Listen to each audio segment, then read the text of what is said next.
नमस्कार शेतकरी बंधूंनो, आज आपण बघतो की तरुण शेतकरी जे आहेत ज्यांचा कांदा पीक आहे यांनी आपलं नेटसर्फची जी जैविक औषध आहेत हे शेतकऱ्याला वरदान ठरणारं औषध आहे।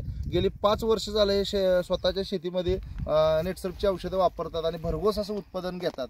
ह्या वर्षी यांचा 9 एकर हा कांद्याचा प्लॉट आहे। आपण त्यांची ओळख करून घेऊया। तर पूर्ण परिचय द्या जर आपला। आशुतोष गणेश देवकर, गाव शेळगाव आर, तालुका बार्शी, जिल्हा सोलापूर। तुम्ही इथले शेळगाव आरचे रहिवासी आहात। तुम्ही नेटसर्फची गेली 5 वर्ष झालं औषध वापरताय। याच्या अगोदर रासायनिक खत वापरत होता, त्यावेळेस कांदा कसा यायचा किंवा कोणतेही पीक कसं यायचं तुमचं?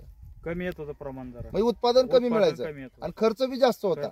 आणि मग जैविक वापरायला सुरुवात केली 5 वर्ष झालं तुम्ही हे जे वापरायला सुरुवात केल्यानंतर तुम्हाला काय काय फायदे दिसून आले त्या औषधाचे?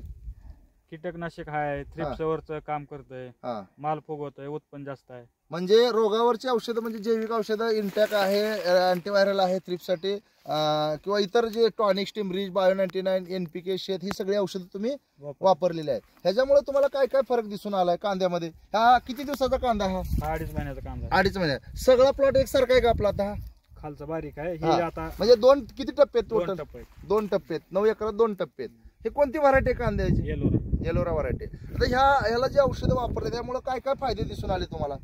फुगवण शक्ती जास्त आहे, रोग प्रतिकारक शक्ती जास्त आहे, बर, रोगाला कमी बळी पडतंय। बर, तर हे एवढे फायदे सगळे तुम्हाला दिसून आले।